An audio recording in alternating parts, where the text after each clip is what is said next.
Sa isang baryo sa Quezon na tinatawag na San Esteban, simpleng pamumuhay lang ang umiiral.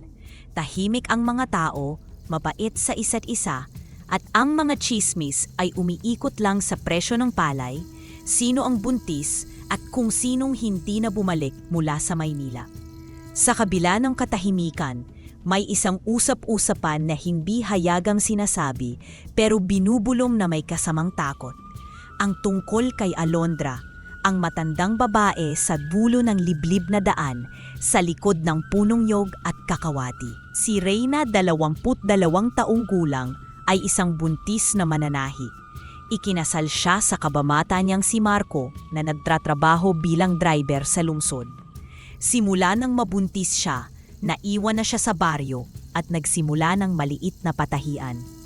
Ngunit sa loob ng 3 linggo, tuwing alas 12 ng gabi, nagigising si Reyna na namamanhid ang kanyang binti, sinasabayan ng pagbuburugo ng ilong at paminsan-minsang panghihina ng paningin.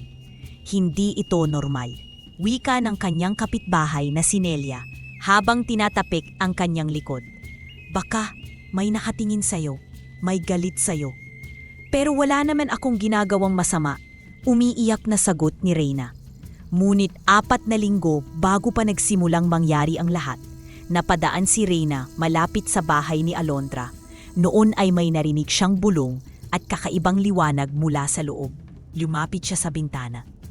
At dooy nakita ang isang ritual, isang manok na sinasaksak habang may binibigkas na orasyon. Napatakbo siya sa takot at iyon ang pagkakamali niya. Hindi siya naniwala noong una. Pinuntahan nila si Aling Dory, isang matandang hilot, ngunit umiling ito. Hindi ito gawa ng katawan. May gumagapang sa di nakikitang balat ng kaluluwa mo. Kailangan mo ng tulong na higit pa sa hilot. Naituro nila si Luningning, isang misteryosang babae na bihirang lumabas ng bahay. Nakasuot ito lagi ng puting damit at mas kilala sa pagkatahimik. Hindi alam ng marami, isa siyang dating mangkukulam na tinalikuran ang itim na daan matapos masunog ang sariling ina dahil sa kulam na dumapo sa maling tao. Sa pagbagsak ng ulan, luwapit si Reyna sa bahay ni Luningning. Basang-basa siya, bitbit ang payong na may butas at ang kanyang tiyan ay tila naninigas sa sakit. "Pakiusap, tulungan niyo ako." Halos pabulong ang kanyang boses. Lumabas si Luningning sa lilim ng kanyang bahay. Tumitig siya kay Reyna. "Anong dahilan at binubuksan mo ang lagusan ng mahika sa akin?" Malamig na tanong ng babae. "May masama pong nangyayari sa akin at alam kong isa pong mangkukulam ang may kagagawan. Isa pong babaeng nakita ko noon, nag-orasyon siya habang may hawak na manok. Mula noon po, naputol ang kanyang salita dahil sa panibagong pagdudurugo ng ilong. Dinala ni Luningning si Reyna sa loob ng bahay.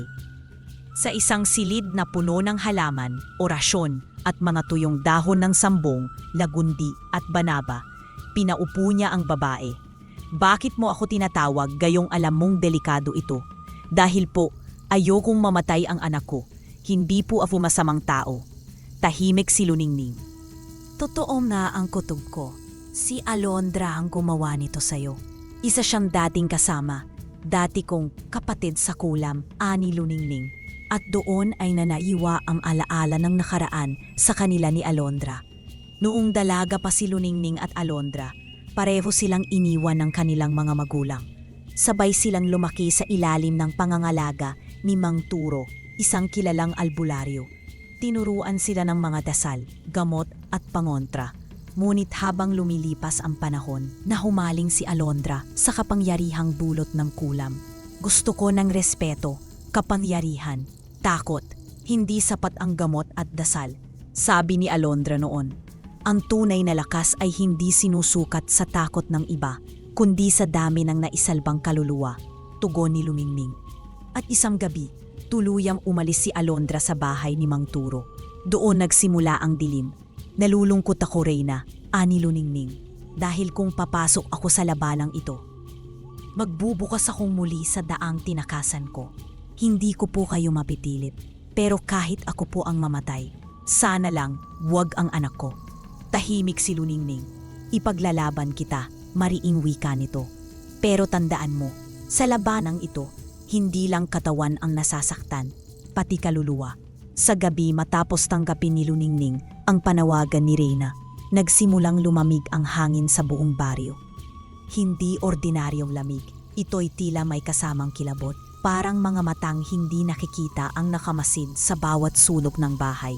Sa bahay ni Reyna, biglang nasira ang mga gamit sa kusina. Ang mga palayok ay nabasad ng sabay-sabay. Ang ilaw ay nadliliwanag ng kusa kahit walang kuryente. Sa gitna ng dilim, biglang tumayo si Reyna habang natutulog. Para siyang inaakay ng di nakikitang nilalang. Sa kanyang panaginip o bangungot, may naririnig siyang matinis na tinig. Bakit ka sumilip sa hindi mo dapat makita? Hindi lahat ng lihim ay dapat kinukuwento, Reyna. Hindi lahat ng bintis ay kailangang manganak. Nang magising siya, nanlilimahid siya sa putik. Wala siya sa kwarto. Nasa harap siya ng bahay ni Alondra. Samantala sa silong ng bahay ni Alondra, isang itim na manok ang umikot sa kanyang paa. Nakaupo siya sa loob ng munti niyang silid. Pinagmamasdan ang larawan ng kanyang anak, si Basilio. Isang binatilyong mabait, matalino at masayahin. Ngunit 3 taon na ang nakalipas mula nang mamatay ito. Sinaksak sa leeg ng isang magnanakaw na pumasok sa kanilang kubo habang wala siya. Hindi alam ng maraming tao sa baryo ang buong istorya dahil binalot ito ni Alondra sa katahimikan. Ngunit sa totoo, ang magnanakaw ay dati nilang tinulungan. Isang lalaking tinawag nilang Dodo, dating ulila at pinatira pa nila noon. At dahil dito ay muling nanariwa ang mapait na alaala ng nakaraan, ang pagkawala ni Basilio. Ma, huwag kang matakot, lumaban tayo, sigaw ni Basilio habang inaatake ni Dodong. Ngunit napakabata pa niya. Isang saksak sa leeg at bumagsak si Basilio sa sahig, duguan. Nang datnan ni Alondra ang anak, yakap na niya ang malamig na katawan nito. Lahat ng tulong ko, lahat ng awa ko, ganito mo binayaran, Dodong. Anak ko ang kabayaran. Mula noon isinumpa ni Alondra ang kabuuan ng San Esteban. Isa-isa niyan binigyan ng sumpa ang mga nagsawalang kipo, ang tindera ng itlog, ang basurero, ang pastor at ang mismong pamilya ni Dodong. Ngunit hindi siya nasiyahan. Sa kabilang panig dumalaw si Luningning kay Mang Turo, ang dating guro nilang dalawa. Matanda na ito at pilay, pero maliwanag pa rin ang isipan. Hindi ka pa rin nagbabago, Luningning. May puso ka pa rin kahit naranasan mo na ang dilim. Ayoko na sanang bumalik, Mang Turo, pero hindi ko matitiis ang isang inang buntis na pinapatay unti-unti. Kung sisimulay huli ang apoy sa pagitan ninyo ni Alondra, baka hindi lang siya ang mawala. Kinabukasan, may lumabas na marka sa tiyan ni Reyna. Parang ukit ng mga kuko. May mga bata sa baryo ang biglang nagkasakit. Ang mga aso ay hindi tumatahol. Sila ay umuungol lang, tila may kinatatakutan. Kumala na ang chismis. May sinimulang kulam si Luningning. Mag-aaway na naman ang dalawang mangkukulam. Ngunit hindi nila alam, hindi ito laban para sa kapangyarihan. Laban ito para sa buhay ng isang walang muwang na sanggol at para sa katubusan ng dalawang pusong minsam naging magkaibigan.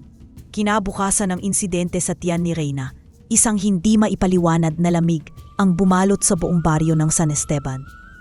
Hindi ito karaniwang simoy ng habagat. Ito ay tila may kaluluwang dala, mabigat sa dibdib at nagpapakilabot sa batok. Sa bahay ni Reyna, nagkakandara pa si Marco sa pag-aalaga sa kanyang buntis na asawa. Hindi siya naniniwala agad sa ulam, ngunit wala na siyang maisik na paliwanag.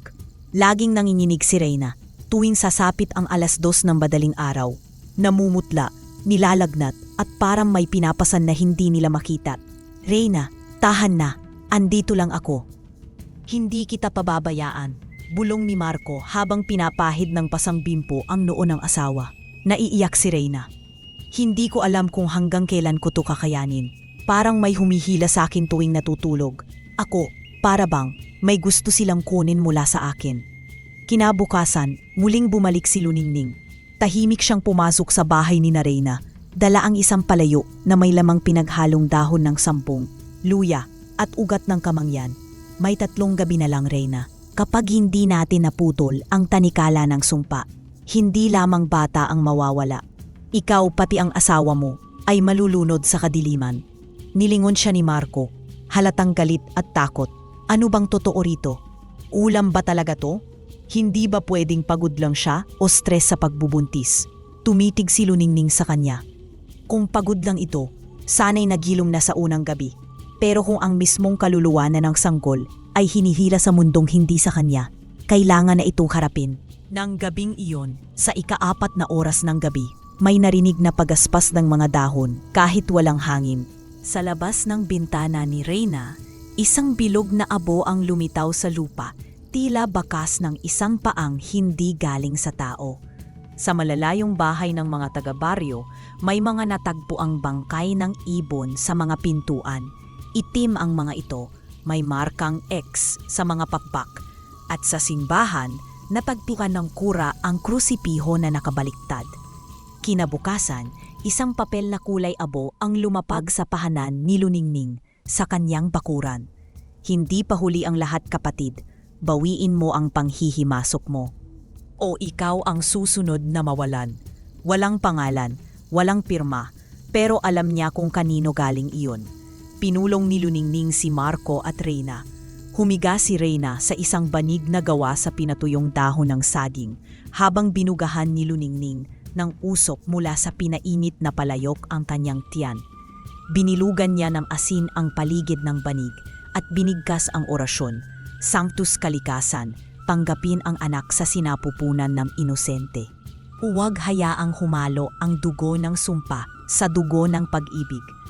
Nang matapos ang ritual, biglang tumigil ang hangin. Tahimik ang paligid, ngunit bumigat ang ere sa loob ng bahay. Anong ibig sabihin ito? Tanong ni Marco. Bumibitaw siya ng paunang mensahe. Sa susunod, hindi babala kundi parusa, sagot ni Luningning. Sa unang pagkakataon sa loob ng maraming linggo, nakatulog si Reyna ng mahimbing. Walang dugo, walang hangin, walang aninong umahaligid.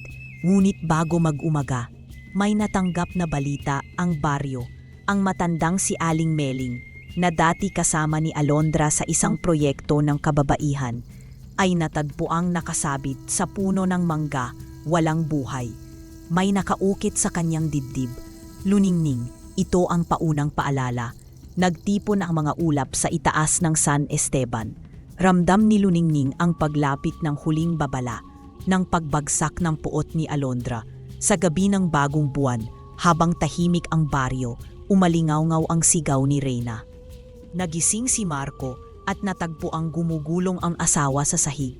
May itim na usok na bumabalot sa katawan nito. Luningning, tulong, sigaw niya habang takot na takot. Dumating si Luningning, bitbit ang isang palayok na may usok ng kamangyan at dahon ng ruda.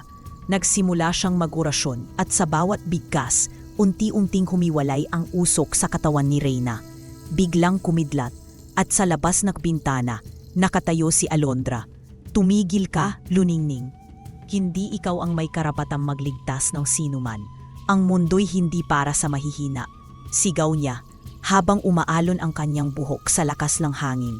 Kung galit ang laman ng puso mo, Alondra, ako ang harapin mo, hindi ang isang ina na walang alam sa mundo ng sumpa, sagot ni Luningning. Napasigaw si Alondra, tumindig ang hangin, nabiyak ang bubong ng bahay. Nagharap sila sa gitna ng bagyo, dalawang dating magkaibigan, nayo'y magkaaway, isang apoy ng sakit. Laban sa apoy ng pag-asa. Nang magtadpo si Luningning at Alondra sa gitna ng dilim, nagkaroon ng matinding sabupaan. Hindi sila nagtagisan ng lakas ng katawan, kundi ng lakas ng loob at puso. Sa bawat dasal ni Luningning, bumabalik ang mga alingaw-ngaw ng kanilang kabataan, panahong sabay silang nananalangin at tumatawa. Ngunit sa puso ni Alondra, isa lang ang namumuo, galit.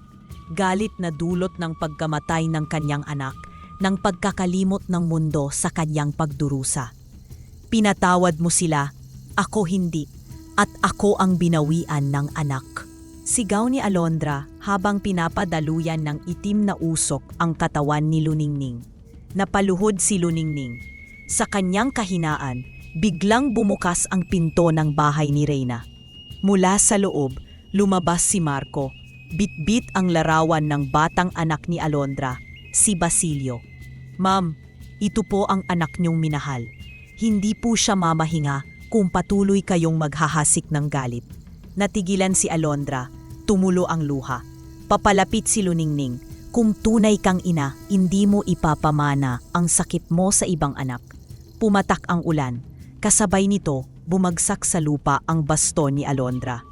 Umiyak siya ng tahimik habang unti-unting humihina ang itim na apoy sa kanyang paligid. Ang ulan ay hindi basta ulan, tila itong binyag mula sa langit. Habang bumubuhos ito sa buong baryo ng San Esteban, unti-unting nabubura ang itim na guhit sa kalangitan at sa puso ni Alondra. Basang-basa, nakaluhod si Alondra sa putikan. Nakayuko, nanginginig. Basilio, bulong niya, hawak-hawak ang lumang larawan ng anak. Anak, patawad. Naging bulag ako sa sakit ko. Hindi ko nakita ang kasalanan ko. Lumapit si Luningning at inilagay ang kanyang kamay sa balikat ni Alondra. Hindi pa huli ang lahat. Maari pa natin ayusin. Hindi lahat ng abo ay kasamaan. Minsan dito rin nagsisimula ang liwanag. Mula sa loob ng bahay, lumabas si Reyna. Bitbit ang kanyang tiyan na ngayoy tahimik at ligtas. Tumulo ang luha sa kanyang mga mata. Salamat po sa pagpili niyong huwag akong wasakin. Tumingala si Alondra. Tinanaw ang madilim na langit na ngayoy may liwanag na pilit sumusungaw. Hindi siya sumagot, ngunit sa kanyang pagtulo ng luha, may tuluyang pagbitaw sa puot. Sa unang liwanag ng umaga, pinulong ni Luningning, Alondra, Marco at Reyna ang ilang matatandang taga-baryo sa gitna ng kapilya. Kasama nila si Mang Turo, ang matandang albularyo na halos hindi na makalakad, ngunit bumating upang saksihan ang pagbabagong naganap. Sa harap ng altar, inilagay ni Alondra ang larawan ng kanyang anak. Sa tabi nito, nilapag ni Reyna ang munting piraso ng tela ng kanyang tatahiing lampin. Isang orasyon ng kapatawaran ang binigkas ni Luningning. Sa pagitan ng apoy ng galit at tubig ng awa, muling isisilang ang kapayapaan. Hinipa ni Alondra ang kandila sa altar, ang kandilang minsang ginamit sa kulam. Ngayong pumatay ang apoy, nagtapos ang kanyang paninira. Lumipas ang mga linggo, muling nabuhay ang baryo ng San Esteban. Ang mga batay muling nagtatawanan sa kalsada. Ang mga ibon ay umaawit muli sa mga bubong. Wala nang masamang simoy ng hangin. Wala nang punit na panaginip. Si Reyna ay ligtas na nakapanganak ng isang malusog na batang lalaki na pinangalan ng Basilio bilang pagpupugay sa anak ni Alondra. Si Marco, dating puno ng pag-aalinlangan, ay ngayoy naniniwala na may mga bagay sa mundo na lampas sa mata at lohika. Si Alondra ay nanatiling tahimik sa kanyang bahay. Hindi na siya mangkukulam. Sa halip, nagtuturo na siya sa mga bata ng halamang gamot at pananahit. Tahimik, mapayapa at puno ng pagsisisi. Isang araw, habang nakaupo sa ilalim ng punong mangga, tinanong ng isang bata si Alondra, "Lola, totoo po bang may kulam talaga?" Mumiti siya, malungkot, ngunit buo. Ang kulam ay parang galit. Kung hindi mo ilalabas sa tama, sisira ito sa mga inosente. Pero kung pipiliin mong patawarin, magiging lunas ito sa sarili mo. At sa araw na iyon, ang dating mangkukulam na puno ng galit ay naging isa ng tagapagturo ng kapayapaan. Ang galit na hindi pinatawan ay lason sa puso ng mismong may dala nito. Ngunit ang pagpapatawad, kahit masakit, ay siyang tunay na mahika ng pagbabago. Hindi kailanman huli ang pagtubos, lalo na kung ang puso'y handang magpakumbaba.